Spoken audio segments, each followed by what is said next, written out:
This episode is sponsored by RIMS. RIMS is a global organization dedicated to the profession of risk management. For nearly 60 years, RIMS has delivered the latest strategies and resources that allow risk professionals to grow, innovate, and succeed in any business. RIMS works with the industry leaders to produce content and online training that business professionals turn to. Topics include business continuity, cyber risk management techniques, the fundamentals of insurance, and more. There's also a private members-only site where people can discuss sensitive issues and get honest answers. Members have been leaning on each other as we all navigate this global pandemic. If you're concerned about the safety of your employees and the sustainability of your organization, you need the resources and connections RIMS provides. Learn more at http://go.rims.org/transform. You can save 25% off a year-long membership. Welcome to Transform Your Workplace. It's Brandon Laws, your host. Thanks for the download today. This episode is sponsored by none other than Xenium HR. And in fact, today you have 3 days to register for the free annual What People Want from Work survey. This is an annual survey that we do. We've been doing it for 4 years. And this is an opportunity to participate for free and find out what your employees want out of their work. Culture, leadership, out of their manager, benefits, perks, compensation. We ask it all. And in fact, we added in another section about how your employer responded to COVID-19 and all the things that went along with that. And I think right now it's more important than ever to ask people what they want out of work. You may get some tough feedback this year, but I think it's better to ask for the feedback and compile it, analyze it, and do something with it rather than just bury your head in the sand and not even ask the question if you're afraid to get the feedback. I think it's great. Any feedback is good.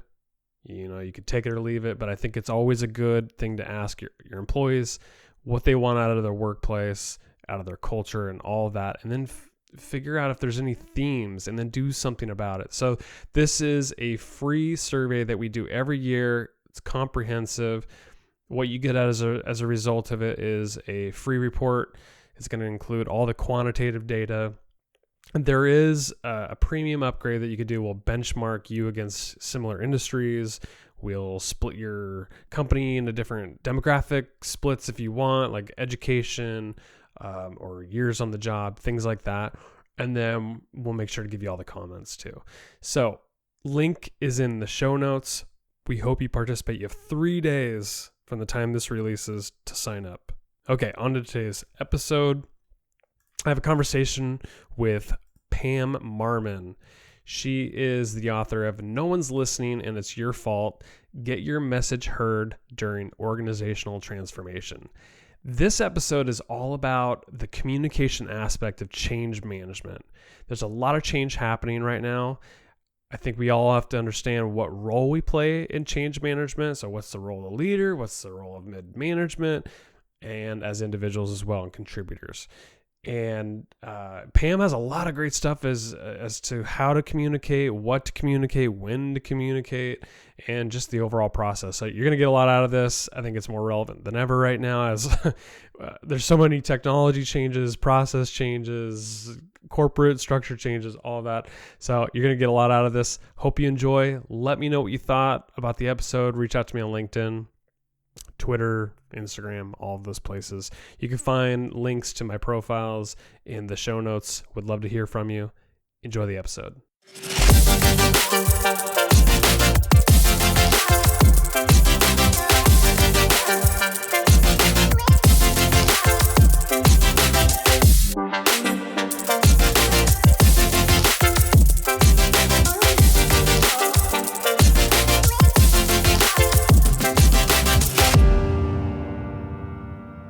Hey, Pam, it's a pleasure to have you on the podcast. Thanks for coming on. Thanks for having me, Brandon. It's great to be here. So you wrote a book and you released it right in the middle of this pandemic. It's called No One's Listening and It's Your Fault. get your message heard during organizational transformations. This book's about change management. Specifically, it's about the communication aspect of it. Why did you feel like you needed to write a book about the communication aspect of the entire change management process? That's a great question. I've worked in the change management space for over a decade. And oftentimes leaders come to me and they tell me things like, nobody's listening, our communications are broken. And so I wanted to address the main broken problem that they face, which oftentimes is communications. And a lot of us can relate to that working in corporate America or in small businesses. We understand the importance of the communication piece. But what I also wanted to do is I wanted to layer change management principles that were solid, that are foundational to any organization in any stage of the process of leading a change. And so I thought, let me just write a book about leading organizations through change and addressing the communication problem, and also giving leaders the ability to be able to transform their organization from the inside out in a very methodical way. You wrote early in the book, the quote, I loved it. With the proper process, change is not hard, end quote. I imagine when people come to you, they're probably thinking change is pretty hard, but do you help guide people into a proper process? And is that usually the failure with a lot of change management, is just no process in place? Yeah, there are certainly processes and methodologies to follow in the change space. But what I have found is that our mindset has a lot to do with how we experience change and how we lead through change. So if our mindset as an individual, if my mindset is that change is hard, it's very natural for me to behave in such a manner. And so I'm planting seeds of potential resistance and hardship into my organization. And so the first thing that I wanted to do right at the beginning of the book was to address the mindset of a leader. And I truly believe, and I'm so passionate about this mindset of with the proper process, change is not hard, because so many leaders fear change and so many individuals fear change. And fear can have a very stifling effect on us as people. And so I wanted to dismiss that. I wanted to completely get rid of it so that people can enter a change and a transformation with a positive outlook on life, a positive outlook on change, and really be successful. The model that I introduced in the book is called LESS: listen, engage, speak, and solve. And so it provides the structure that a leader can follow in order to implement change effectively. But at the heart of it, it's about the mindset. And I really want to make sure that leaders walk into a transformation with a positive attitude about the change itself. So speaking of leaders, what is the role of the leader when it comes to change? Is it very much a top-down approach? Is it more of an influence sort of thing? What can a leader expect when it comes to rolling out some sort of big old change in an organization? Yeah, I think it actually is a little bit of both. A leader is responsible to set the vision so that people know what is ahead, what's the vision, why we're doing this thing. A leader is also responsible for influencing their peers. So at the organizational level, at the department level, to be able to articulate what the change is in terms of why it matters to the other departments. Why should they care about it? A leader is also responsible to engage with the people that are impacted by the change, the influencers who are going to be sharing that message within the organization, and really to be able to trickle that content and that message all the way down to every single person who will be impacted by the change. So in all honesty, when we look at the role of a leader, it's not just at the top and it's not at the bottom. It's throughout the entire duration of the work in a very structured manner, a very thoughtful approach. My hope is that when leaders read the book, that they don't feel overwhelmed, that it's all on them, because it's not. The message of the book is really to be able to share that ownership of the change within the organization so that you can carry it further with the help of others. Yeah, on that note, I thought what was interesting is you wrote that while project management is about implementation, so like change is happening, maybe a leader would think its role is, okay, I got to manage this project and implement it the best way possible. But then this whole other side of it is the change management aspect. It's about adoption. It's about influencing other people and getting people to grasp and empower around the change. You said you can't have one without the other. So maybe elaborate on that point. Yeah, so change management on its own as a standalone discipline really doesn't do much. It needs to be partnered with something. So there has to be an effort, whether it's a technology implementation or a reorg or a new operating model, whatever the change itself is, change management comes alongside the project manager or the project leader to be able to articulate what is the change and what's the impact to the individual, what stakeholder groups are impacted, in what way, how is their tomorrow going to be different than what today is like for them. And then to be able to engage with people in a very meaningful way so that they feel like their voices are heard, their concerns are heard, and that something positive will come out as a result of this transformation. And so what we want to do is we want to avoid going live with, let's say, new technology without engaging people along the way. Because what will most likely happen is you go live, you spend lots and lots of resources invested into this technology, and then nobody uses it. And that's a failure. Yeah. I've seen that so many times. It's terrible. It happens so frequently when we forget the people side. So when we think of change management and project management, the easiest way to explain it, project management cares about the tasks, the budget, the timeline, the deliverables.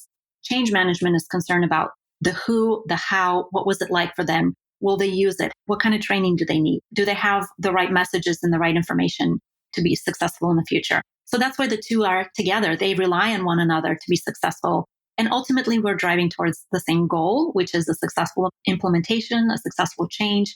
So whatever the project outcomes are, that's what change managers are there to really help the leaders and the project team be successful in. Pam, if we step back really far and look at this sort of objectively with all the change management that you've probably seen over the years, why do individuals struggle with change? If they do struggle, that is. So what would be the issues that they have with any sort of change? I don't know if you can boil it down to a few different things, but maybe give us some perspective on that. Yeah, absolutely. I think it's a great question. A lot of times it can come down to loss of power, loss of control, loss of knowledge, fear of losing a job. I mean, it could really be wrapped up in so many different things. And that's something that I solve for because I need to understand as a change leader, what is it that will prevent somebody from embracing this change? You know, people don't oftentimes come and just say it out loud, but they do behave in a certain way that you can draw it out of them. And so one thing that I do right at the beginning of a large transformation is a readiness assessment. Essentially, it's a set of interviews that I do with people. And I'm looking really to understand what's the culture like, what communication works here, what training will work here, what will make this change stick, what's the resistance to this change, potential resistance, and how do we overcome it?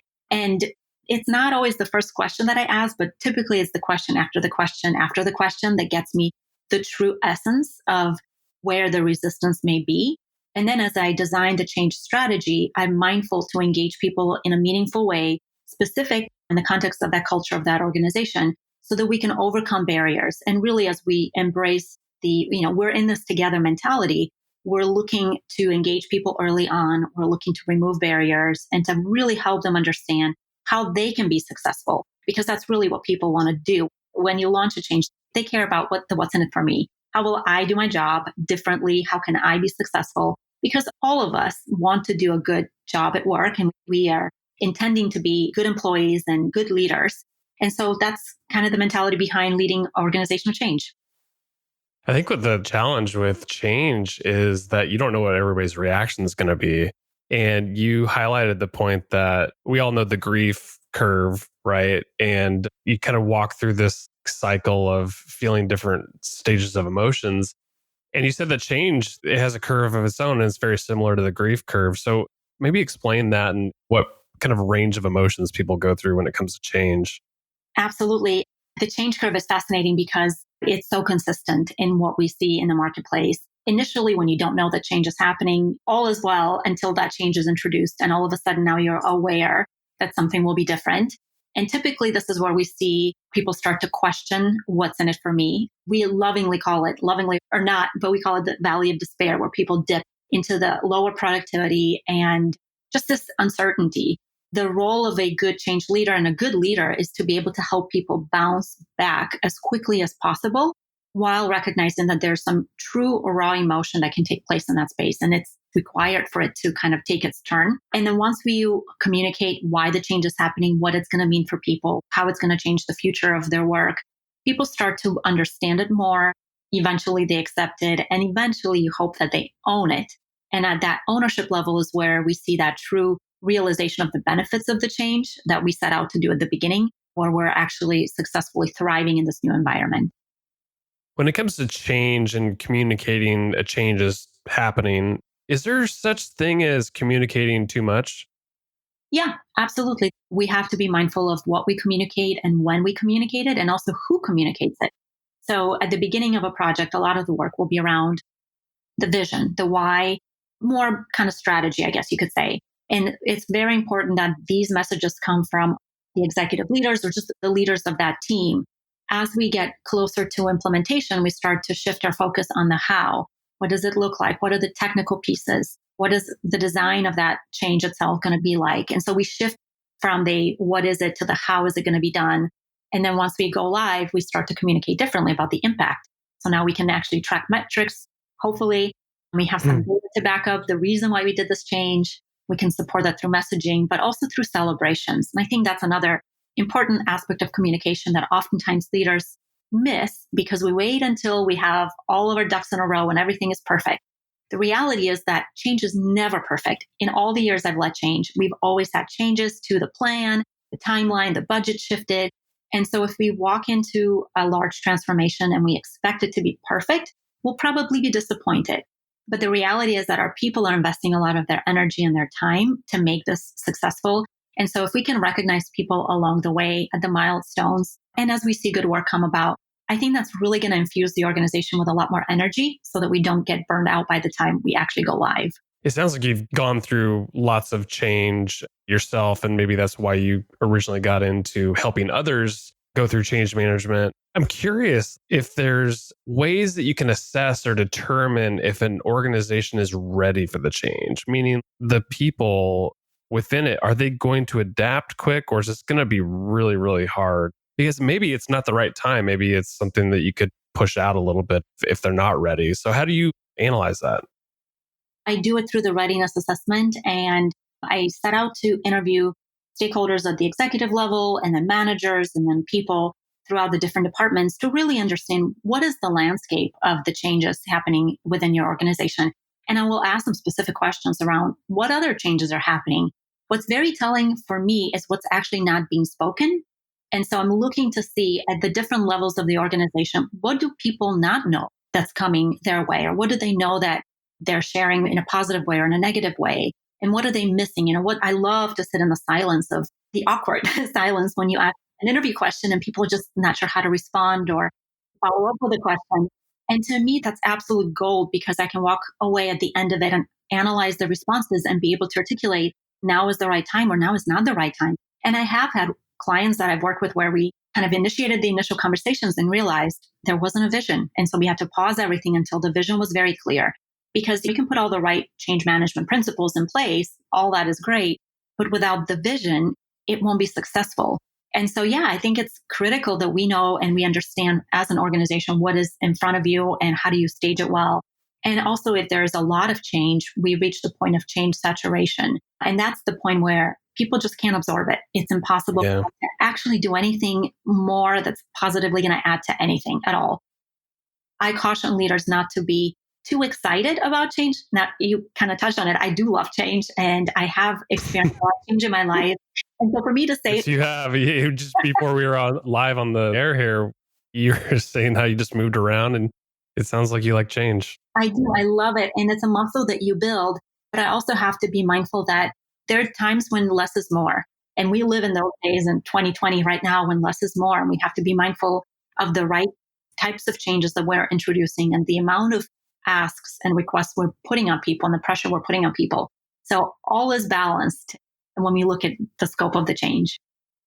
I think with this audience, they'd be really curious to know, because we've all gone through change, and whether or not there was a process put to it or not, I bet somebody's gone through change. So if this audience is listening and saying, well, could I build this change management process on my own, or do I need to bring in an external resource for objective reasons? What's your answer to that? It depends. It depends on what skill sets you have within your organization and what's the change management maturity within your organization.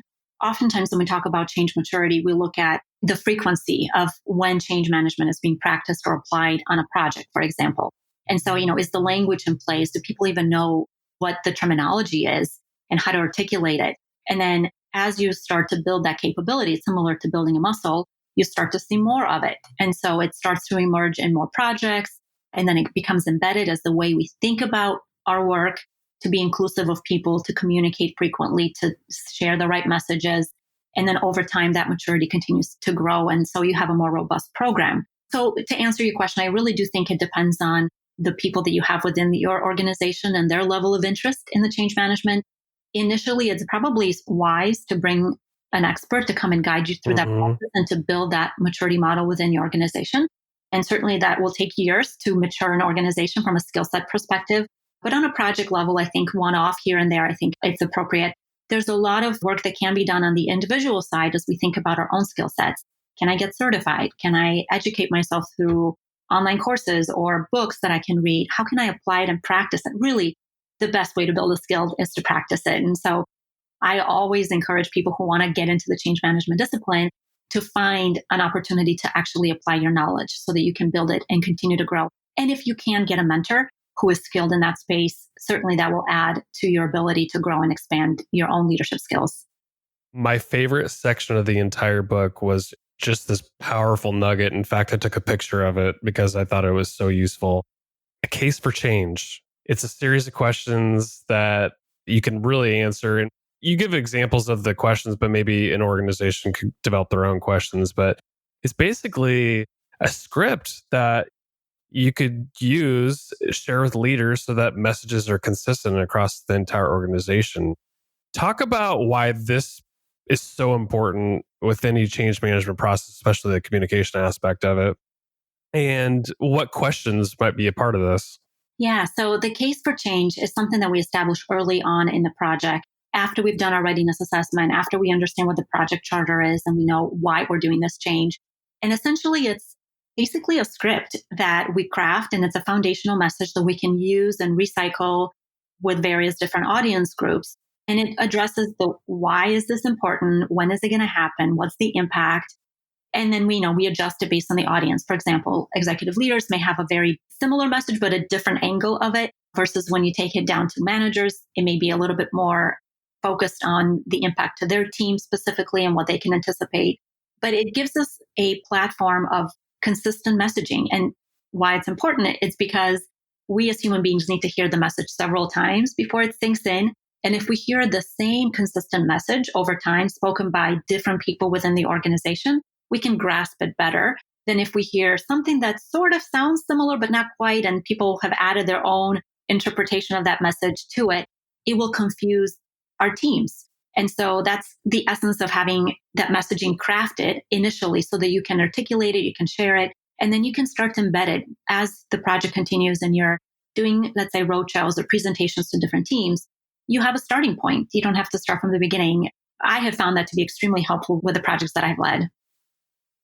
Who are the most valuable players in your organization when it comes to change management? Is there a certain group of people that have more influence over the others? Give me your perspective on this. Yeah, so this one I absolutely love because it's a group that's oftentimes overlooked and it's so incredibly important. It's the middle managers. Yes. And the reason why it's overlooked is because it's assumed that they're going to be on board. It's assumed that they're going to do what you ask of them. But the reality and the research that has been done for decades in the change management space is that communication messages oftentimes get trapped in the middle manager layer. They don't flow down to the intended audience. And so for me, the crafting our change strategy around the managers is so important because we need to be able to engage them. We need to be able to share those messages that have been crafted with them to make it easy for them to share it with their teams. We need to hear their voice. We need to know what perspective they have. We need to understand how their people will experience the change and how we can improve that for them. Because truly, if our goal is to make this change last and make it a good change for everybody, we ought to care. And when we care and we show that care to our middle managers, the effects are so much more long lasting than if we ignore them and expected them to just do as they're told. What's the process of building a communication strategy for any change that's happening? Is there a big process involved in it? Where do you point people to on that? Again, it starts with the readiness assessment, which really helps me to understand what are the stakeholders that are going to be impacted by this change. So we'll outline all of the stakeholder groups. Then we'll need to understand what are the key messages that we need to communicate for the duration of the project. Let's say for a large change, oftentimes it could be a year, maybe even more. So if we look at the year for a full year timeframe, what do we say the first quarter? What do we say the second quarter? What's going to be important the third? And what do we say when we launch? So all of these messages are going to be slightly different, and we want to be mindful of that. Then we also have to marry it with the project plan. What's happening at the project level? When is the design of this technology happening, for example? Or when are we looking at reorg and what is that shift going to be taking place? So we look at the messaging, we look at the people, we look at the who's going to be communicating it, because it's not always going to be the change manager. Actually, in most cases, it never is the change manager, to be honest with you. A lot of times we will craft messages for the executive leader. We will craft messages for the manager. We'll craft messages that go out to the broader organization, corporate communications, and things of that nature. And so all of that work is happening on the back end. I'm a visual learner. And so a lot of my work is actually done visually, because I do believe that when people see a picture of what the plan is, they're a lot more accepting of it than if I just send them a spreadsheet. And so I use a lot of visuals to communicate how the change will flow in the organization. What we do know is that change is personal. At the end of the day, it's about each individual. But what we're trying to do from an organizational perspective is to shift everybody at the same time. And so this is why it's important to be able to see the big picture of not just the one change that we're leading, but what else is happening in the landscape of the entire organization. What's competing for our messages? And where can we actually partner instead of seeing them as competitors? But where can we partner as we think about the end receiver? So if the end receiver is the employee, what's the story that they're actually hearing? When they piece all of these communications together, does it make sense to them? Is it relevant? Does it resonate with them? And so that's really the goal outside of the project for the change leader, is to step back and say, how can I help this organization be successful with all of the changes that they're leading, not just the one that I'm working on? What's the message or what's the story that we can tell to the employees so that the change is actually going to stick with them? How do we know when a change is happening that it's actually sticking with employees? Is there a way to measure the effectiveness of that? Absolutely. So I get super excited about metrics. I love data and I love analytics. Good. I do too. You could dive as deep as you want on this part. And, it's funny because oftentimes they think, oh, people, it's such a soft thing. How do you measure it? A lot of times in the change space, we measure it through surveys. And I think anybody in HR is probably very comfortable and familiar with that process. But what I'm looking for is behavior change. I'm looking for mindset change and behavior. And I have crafted, and I do this with organizations, it's always customized. It's never the same. But essentially what we do initially when we kick off a large change, and at some point we'll survey people and we'll tap into different stakeholders. Initially, it's more about, do you understand the why? Do you know why we're doing this? What does it mean to you? And then once we get to a good place, we shift and we never ask those questions again because we've moved on to the next set of questions. Do you understand the how? What questions specifically do you have about the actual work and the impact to you? And then the training piece is very important. Do you have the right skill sets? Did you receive adequate training? What else can we retrain you on? So we're constantly monitoring to see, are we making a behavior change? Are we making a mindset change? Are people positive about this? Or are they negative about this? And if they're negative, then we go into resistance management. Now I'm going to pause right here and say how much I absolutely love resistance, because it is true gold for a change leader to uncover where resistance lies while you're planning out all of this change and not when you go live with it. So when I see resistance, I think this is a great opportunity for us to be able to engage with people and to address their concerns and to help them journey on this path forward with us instead of constantly feeling like we're pulling and we're fighting. I'm going to pause right here because I know resistance is a hot topic as well. I'm assuming within HR as well. But all of that can be measured. And I think this is kind of the beauty of creating metrics, that we can take a pulse on the organization and do it several times throughout the duration of the project and see improvements so that we do know that we are successful. And of course, once you go live, then we typically have more data in terms of financial metrics or system usage or satisfaction from customers. Pam, I've so appreciated having you on the podcast. Your new book, No One's Listening, and It's Your Fault. Get your message heard during organizational transformations. Where can people learn more about you, your work, the book, anything like that you want to point people to? Sure. People can connect with me on LinkedIn. I'm also on marmonconsulting.com. I have a ton of free resources, checklists, journals, things of that nature that will help people lead organizational change. And the book is available on Amazon. No One's Listening, and It's Your Fault, on sale on Amazon. Thanks for coming on, Pam. I appreciate it. Thanks for having me.